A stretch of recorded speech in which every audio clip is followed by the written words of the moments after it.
Halo warga sipil sekalian, balik lagi bersama gua dengan konsep yang berbeda. Kali ini nama kontennya Bincang Santai, yang dimana isinya ya obrolan-obrolan kita pada dah.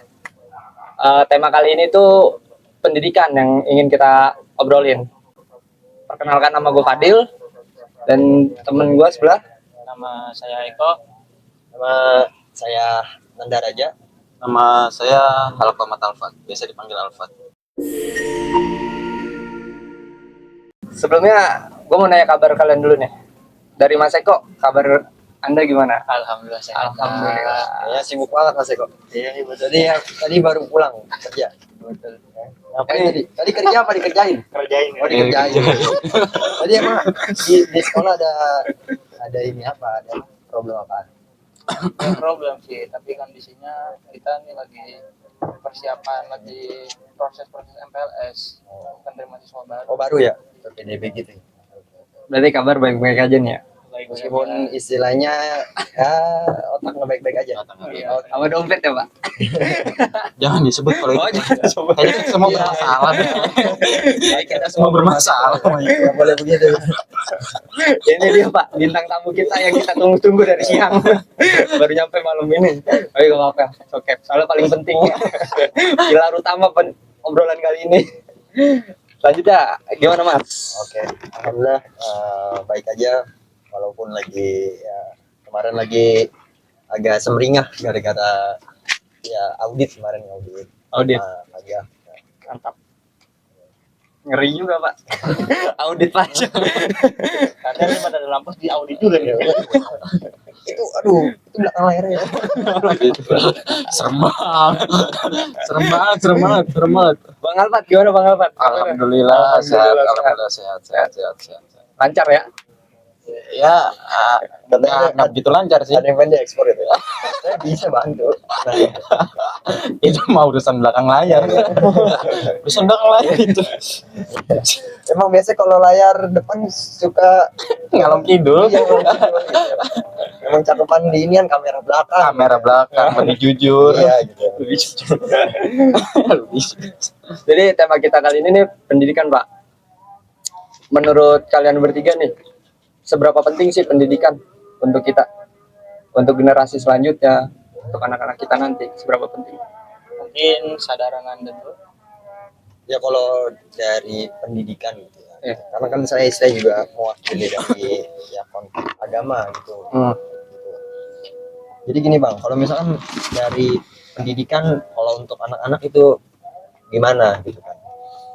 Ya memang pendidikan itu suatu yang penting ya. Memang sangat penting gitu karena dia itu istilah bekal gitu, bekal dan itu emang udah harus ditanemin gitu. Ya kayak dulu kita pernah lihat ketika Rasul bilang kan bahwasanya belajarlah kamu dari sejak buayan dari bayi ya kan sampai masuk gang lahat. Berarti emang bahwasanya nggak ada tuh batasan untuk pendidikan gitu. Itu istilahnya ya umumnya. Kira seperti itu. Kalau dari Mas Eko, seberapa penting pendidikan? Kalau menurut saya sih untuk pendidikan itu sangat penting sekali. Cuman kalau untuk di negeri ini sepertinya masih di bawah dari rata-rata. Kira-kira berapa dari 1 sampai 10? Dari 1 sampai 10 pendidikan kita itu masih jauh tertinggal daripada negara-negara lain. Wah parah, dia disepil KPK kagak tadi. Pelan-pelan brother. Pelan-pelan. Brother. Iya, aduh, KPK kagak berani nyepil. Serem memang. Kacau. Pelan-pelan. Pelan-pelan Mas Supir. Harus berani. Anak muda. Walaupun tampang tua. Dari Mas Alfat, gimana Mas? Pendidikan penting banget sih, sangat penting itu. Kayak tadi Mas Tanda bilang kalau dalam Islam tuh dari bayi sampai ke liang lahat. Iya. Karena ilmu pengetahuan itu sangat luas kayak gitu. Kita nggak bakalan bisa cukup otak kita tuh buat menerima semua yang ada di luar kayak gitu. Jadi teruslah belajar, jangan merasa pintar, teruslah bodoh. Cakep juga tuh kan. Ini ada editan ketik. Tapi kalau di film kan kadang-kadang pendidikan tuh nggak penting. Gitu. Ya itu ya mindset masing-masing. Itulah makanya jadilah orang bodoh untuk mencari kebodohan kita sendiri. Oke, tadi kan Bang Eko bilang bahwa pendidikan Indonesia ini tertinggal ya. Kita minta pertanggungjawabannya nih. Tertinggalnya itu bisa digambarkan nggak? Dalam apa aja? Oke, kita bisa lihat dari banyaknya kurikulum di negara kita. Fokusnya itu untuk yang tahun-tahun yang sedang lalu nih adalah siswa diajarkan, habis itu setelah diajarkan ujung endingnya adalah untuk ujian, belajar untuk ujian, belajar untuk ujian. Sedangkan kalau seandainya kita perhatikan untuk life skill di dunia kehidupannya dia sendiri itu sangat kurang sekali. Sedangkan kalau seandainya kita lihat dari pendidikan di negara-negara sebelah kita, misalnya di Malaysia dan sebagainya, itu di usia SD, kalau seandainya kita SD, itu dia sudah mengenal dulu karakter kita tuh seperti apa, emosional kita, pokoknya emosional kita dari itu pengendaliannya tuh ada di SD dulu. Berarti pendidikan luar lebih mengutamakan pertumbuhan pada karakter. Siap. Tapi kalau bolehnya sebenarnya kurikulum itu dibentuknya maksudnya dari dasarnya kayak di definisi Kamus Besar Bahasa Indonesia nggak sih? Kamus Besar Bahasa Indonesia kan itu merubah seseorang, terus mendewasakan seseorang. Itu menurut Anda salah nggak Mas Eko? Karena itu ketika kita nyari definisi pendidikan menurut Kamus Besar Bahasa Inggris itu sangat berbeda. Ya betul. Kalau di bahasa Inggris gimana? Kalau ini Itu mengembangkan seseorang. Jadi sepengetahuan gue ya, kan sistem pendidikan Indonesia, sistem pendidikan di dunia nih, nomor satu itu adalah Finlandia, yang dimana dia itu membaca tulisannya Ki Hajar Dewantara. Dari definisinya Ki Hajar Dewantara bahwa pendidikan itu menumbuhkan karakter seseorang dan menjaga mental. Gitu. Bukan mengubah. Nah, sedangkan di pendidikan kita, Kamus Besar Bahasa Indonesia itu mengubah sikap seseorang. Ya, ya. Kalau di kamus tadi, kalau di kamus bahasa Inggris apa? Mengembangkan. Iya kan. Nah, mungkin ya agak sedikit sama sebenarnya gitu kan. Kalau kita misalkan kayak kita baca di untuk pembelajaran gitu ya, untuk pembelajaran sekolah atau untuk pembelajaran pendidikan gitu. Itu memang fokus utamanya adalah suatu perubahan, gitu, transformasi gitu kan. Nah, itu perubahan sikap gitu. Makanya kan ada yang namanya tuh bilang tuh di mana yang 5 itu yang program Pancasila ya, ya itu profil Pancasila gitu kan. Jadi emang di situ kita itu kalau dibilang lebih mengedepankan kayak etika gitu, etika. Jadi di dalam mutu pembelajaran juga gitu kan, itu dibilang bahwasanya yang utama adalah guru ya kan pembelajaran itu gimana ya kan, interaksi gitu antara guru dan murid. Iya, gitu. dua arah lah. Dua arah, betul, dua istilahnya dua insan gitu kan, antara guru dan murid gitu kan. Nah, yang mempengaruhi pembelajaran itu biasanya siapa gitu kan? Biasanya kan guru gitu kan, dari gurunya gitu. Nah, di situ guru bertugas ya kan, itu untuk istilahnya mentransformasikan gitu, berubah ya kan ke arah yang lebih baik. Itu ya kan. Nah, itu Indonesia secara istilahnya tahap mulanya itu dari ya attitude gitu. Ya istilahnya kalau dibilang istimewanya Indonesia itu memulai dari attitude gitu. Baru ketika mulai attitude ya kan, ada yang namanya kalau di sekolah tuh namanya tuh kompetensi. Ya, kompetensi. Ada kompetensi, ada yang namanya terus kreativitas. Nah, dari kreativitas itulah tumbuh ya kan, awal daripada pertumbuhan tersebut. Nah, jadi kalau diintegrasikan antara hemat antara bahasa Inggris, pengertian bahasa Inggris ya kan, dengan etimologi bahasa Inggris dengan etimologi bahasa Indonesia, sebenarnya itu satu kesatuan gitu. Yang dimana pertama kita ubah dulu ya kan anak tersebut ya kan, kita ubah dulu mindsetnya ya kan. kita ubah dulu istilahnya, melalui stimulus kita gitu kan. Kita ubah istilahnya betapa penting daripada pendidikan tersebut gitu kan. Lalu tersalurlah attitude itu ya kan. Ketika sudah berattitude ya kan, maka habis itu naiklah ke jenjang berikutnya, yaitu yang namanya tadi di dalam bahasa Inggris pengembangan gitu, dikembangkan lagi gitu. Nah, itu kan jalur inovasi biasanya gitu. Jadi berarti yang paling penting di dalam pendidikan itu pilar adalah seorang guru. Ya gitu. Nah, Ya betul. di negara kita kenyataannya guru-guru ini, para guru ya, kebanyakan itu ya mungkin karena kondisi perutnya lapar, kondisi keluarga perutnya lapar, itu jadi tidak mengutamakan pertumbuhan si anak yang dididik tersebut. Jadi gini Pak, misalnya kita nggak boleh kayak asal mikir tuh kayak tahu-tahu kita menjustis bahwasanya Ya. guru tuh ya semudah itulah buat istilahnya bodoh amatan dengan regenerasi bangsa gitu kan. Karena kalau dibilang bahwasanya itu emang udah menjadi tanggung jawab guru gitu kan, udah menjadi tugasnya guru gitu kan. Kalau terlepas dari misalkan guru ada yang makan gaji buta lah atau gimana gitu kan, kita nggak tahu itu. Misalnya kerja guru tuh berat banget, betul Pak Eko? Terus kalian Berat banget gitu. Kalau dibilang-bilang bosnya jadi guru enak ya gitu gini enggak. Belum guru harus bikin administrasinya, belum ketika kayak rapat tadi ya gitu, rapat ya, itu kan ada rapat semesteran, ada rapat tahunan, ada rapat buat PPDB gitu, belum rapat mingguan gitu untuk yang apalagi gitu kan. Terus belum lagi dia istilahnya harus mencapai akreditasi melalui pembelajaran gitu. Jadi kalau misalkan ada guru yang seperti itu ya mungkin itu oknum karena ya semuanya nggak mungkin 100% sempurna gitu. Balik lagi sih ke situ. Tapi Bung Eko, Anda kan orang yang berada di dalam sistem pendidikan tersebut. ya, Apakah ada keluh-keluh kesah? kalau kita perhatikan sekarang nih ya, Iya.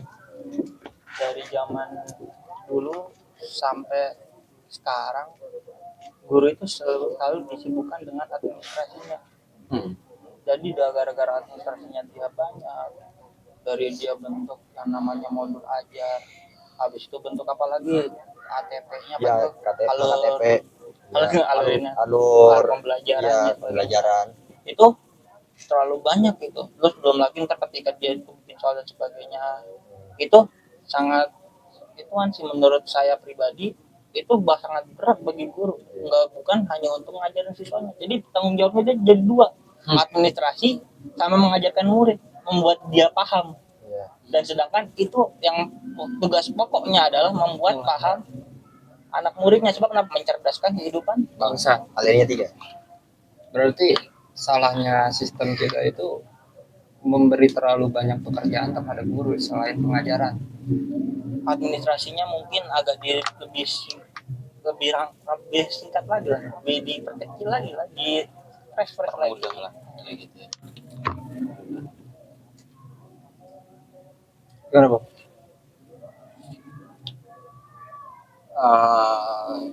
Saya pengen nanya sama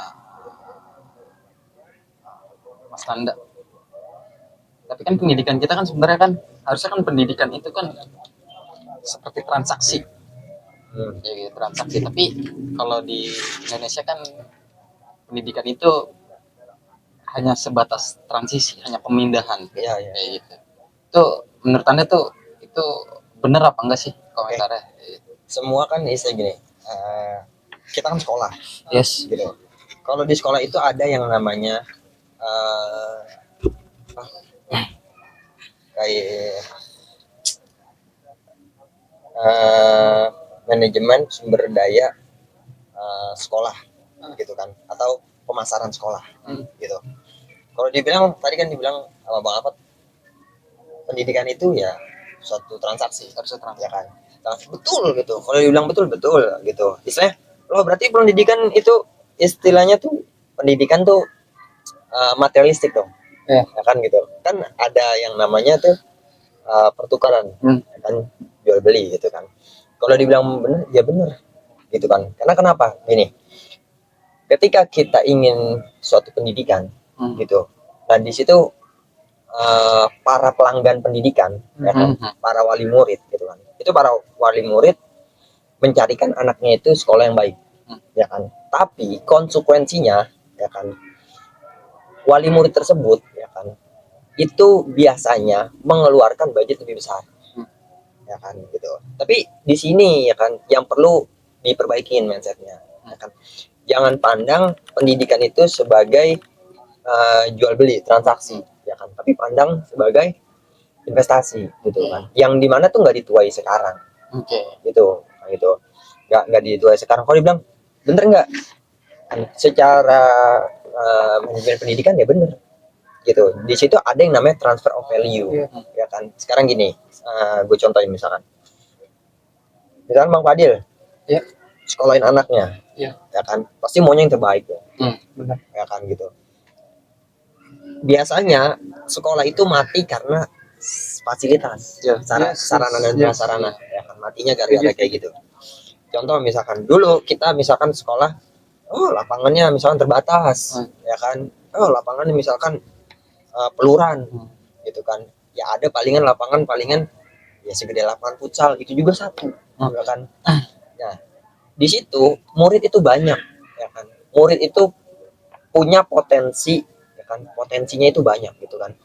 Misalkan yang satu demennya basket, sedangkan yang di situ cuma ada lapangan bola doang, nggak ada lapangan basket. Tersalurkan nggak tersalurkan, ya kan. Misalkan di situ murid, ya kan, hobinya itu misalkan bermain musik, ya kan gitu kan. Di situ nggak ada, ya kan, itu tersalurkan nggak gitu. Jadi istilahnya ya udah gitu kan, kita memupuk, tapi ya taruhlah kayak istilahnya tuh ya memupuk bangke gitu, ya nggak bakalan tumbuh, gitu. Nah, tapi itu konsekuensinya gitu. Kita mau yang perfect, ya kita harus berani survive di dalamnya gitu kan, yang entah dari pembayarannya gitu kan, entah dari misalkan sekolah sekarang kan biasanya beasiswa, ya kan, tapi ancamannya istilahnya nilai turun kita langsung DO gitu kan, itu kan banyak. Nah, itu salah satunya ya, gambarannya kurang lebih seperti itu. Berarti pemerintah sebenarnya harus ikut turun tangan buat masalah pendanaan kayak gitu. Ya kalau pendanaan tuh ya pasti pemerintah gitu, ya kayak gitu maksudnya. Tapi kalau misalnya pendanaan, setahu kita terjun di lapangan, untuk yang namanya anggaran itu, sebab pemerintah itu udah bertanggung jawab juga atas anggaran itu. Contohnya apa? Kalau misalnya di kuliah ada KJMU, di untuk seluruh Indonesia ada PIP, di Jakarta ada KJP. Itu semua salah satu sarana dari yang dimana untuk membiayai siswa yang benar-benar nggak mampu. Tapi untuk dari sekolah itu sendiri ada yang namanya dana BOS, ada juga dana BOP. Nah, BOP itu sendiri biasanya berguna untuk kayak membenahi fasilitas sebagainya tuh, fasilitas sekolah, terus juga untuk kayak memutar roda kegiatan di sekolah itu sendiri gitu. Kalau dana BOS itu sendiri juga sama seperti itu.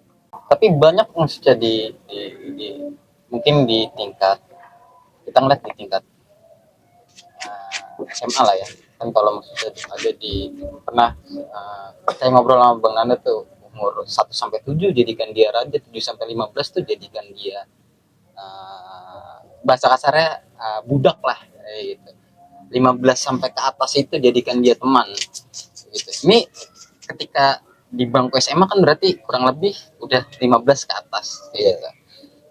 Di dalam metode pembelajaran itu, kenapa banyak anak murid itu yang takut untuk menjawab ataupun memberi sesuatu berdasarkan pengalamannya ke guru kayak gitu. Jadi ya kembali lagi ke metode pembelajaran. Metode pembelajaran kita saya bilang tadi di awal, yaitu adalah belajar ujian. Nah, sedangkan sebenarnya kita itu kalau untuk saat ini siswa dituntut untuk bisa menjawab, bukan untuk bernalar kritis. Nah, sekarang ini di kurikulum Merdeka ini emang yang digenjot bernalar kritis. adalah kritis, mandiri, terus apa lagi? Gotong royong, bineka. Ya kan? Dari kurikulum merdeka tersebut apakah sudah merdeka? Belum.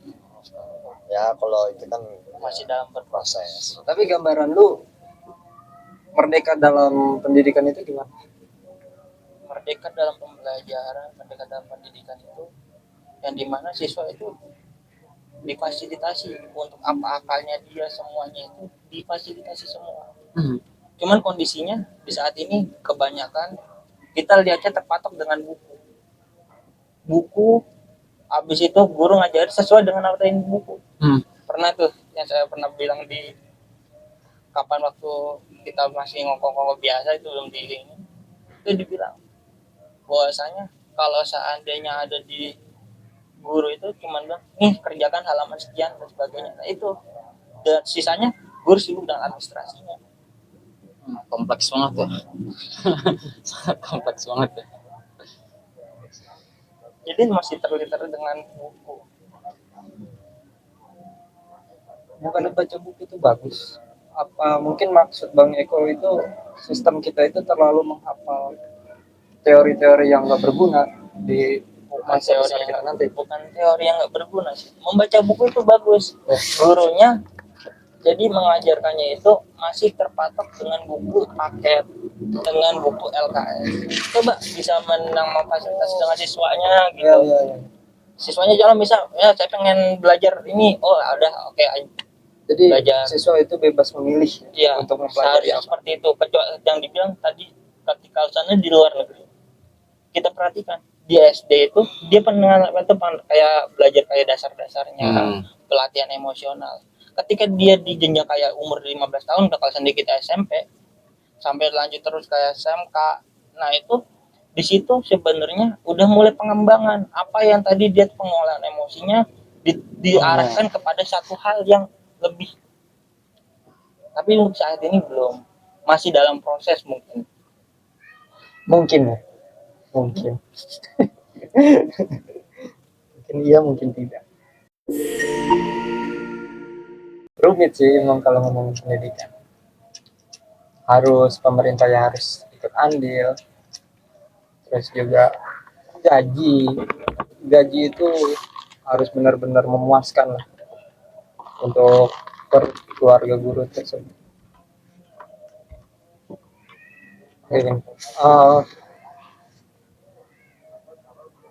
Pesan untuk para penempuh pendidikan seperti ya kita juga masih menempuh sih jenjang pendidikan tersebut. Pesannya itu apa sih? Untuk memotivasi aja lah Pesan untuk para penjenjang pembelajar. Kalau saran saya tuh untuk yang namanya pendidikan itu semuanya kudu berkontribusi di dalamnya. Terkadang mohon maaf, kita pengen kita tuh negara kita maju, negara kita ini, orang tua juga harus ikut andil di dalamnya. Jangan cuma dibebankan pada sekolah. Itu yang saya minta tuh. Kita guru udah capek-capek ngajarin siswanya sampai paham, ngejaga akhlaknya dia di sekolah seperti apa. Terus kalau seandainya ada siswa bermasalah, pasti yang dipanggil orang tuanya. Nah itu kalau seandainya bisa, orang tua juga ikut andil mengontrol anaknya di situ. Controlling anak kita nih yang di Indonesia nih masih sedikit kurang gitu. Ada yang mungkin ada yang perhatian, ada yang masih acuh gitu. Anak gua udah di sekolahin, dah urusan guru lah gitu. Tapi sebenarnya ketika dia di sekolah ya anak guru, tapi kalau sana di rumah ya anak orang tuanya. Berarti pesan Bang Eko itu untuk orang-orang tuanya agar lebih mengontrol para anaknya. Kalau dari Bang Nanda pesannya gimana Bang? Kalau pendidikan tuh. Iya, pesan untuk para pembelajar. Kalau pembelajar simpel aja sih. Para pembelajar gitu kan, coba aja eksplorasi dulu. Lebih banyak mencoba gitu kan. Lebih banyak istilahnya membaca gitu. Karena ya mungkin nanti ketika sudah banyak wawasan, sudah banyak cakrawala, ya kan. Baru mereka di situ bisa mengintegrasikan keilmuannya gitu. Ya, di situ barulah muncul yang namanya ya, pribadi-pribadi yang bijak gitu, pribadi-pribadi yang sesuai dengan harapan, sesuai dengan ya dasar negara kita Pancasila gitu. Ya, mungkin kalau buat para pembelajar gitu, yes, dulu saya juga pernah bilang kayak gitu di waktu sama ketua MUI waktu itu, Holil Hafiz. Saya bilang oke, minta nasihat dong buat apa para pelajar. Dulu kata Kiai Holil Hafiz tuh, ya udah gitu, kamu tuh baca aja yang banyak gitu. Kamu baca yang banyak gitu. Apa aja kamu baca, kan geografi, fisika, kan kimia, sejarah, kan agama, semuanya, filsafat, semuanya baca gitu kan. Di situ emang kita nggak apa langsung paham itu, nggak pure langsung fotonya paham kan. Tapi nanti ya kan ada yang namanya proses gitu kan, dan proses itu akan berbenturan dengan apa yang kita pelajari gitu kan. Pasti gitu kan. Kayak ya misalkan contoh dulu kita misalkan kayak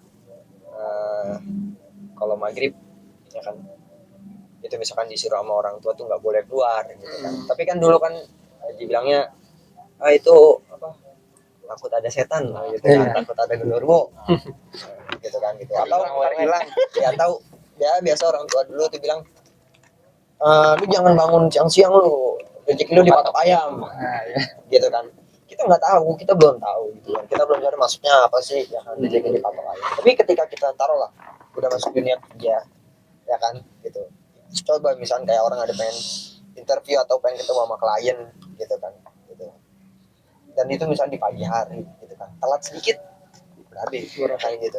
Yang istilahnya nanti proyekannya istilahnya nih goal gitu kan, gara-gara cuma telat sedikit habis gitu. Bisa dari situ kita tahu oh begitu gitu kan. Itu istilahnya membaca dari segi apa empiris ya kan, maupun non empiris kayak gitu. Jadi ada yang saya membaca fisik gitu kan, ya bacaan-bacaan. Ada yang kita membaca non fisik ya, kayak misalkan ya kejadian-kejadian alam gitu, kejadian-kejadian pada diri kita gitu. Ya gitu. Saya rajin-rajin membaca. Kalau dari Bang Angkut, Bang, Kalau pesannya? buat para pembelajar, kenali diri sendiri sih, apa yang kamu suka jalanin kayak gitu. Karena saking banyak ilmu pengetahuan, mungkin wah luas banget ketika saya sendiri suka baca buku kayak gitu. Intinya kenali diri kamu, apa yang kamu mau jalanin, ikutin, terus berproses. Proses itu banyak orang yang salah kaprah, proses itu penderitaan sebenarnya gitu. Dan proses itu di dalamnya penderitaan gitu. Jadi kalau kamu udah mau berproses, insya Allah tujuannya bakalan sampean. Jadi sekiranya kesimpulannya ya bahwa pendidikan kita itu masih tertinggal jauh ya Pak oleh negara-negara lain. Dan apa ya, dari sistem, dari pemerintah itu sangat-sangat jadul. Harus ada perubahan yang lebih nyata gitu, ngikutin peradaban sekarang pendidikan itu. Jadi kiranya nyampe sini aja dah konten kali ini, berbincang tentang pendidikan. Untuk selanjutnya di subscribe aja biar nggak ketinggalan. See you.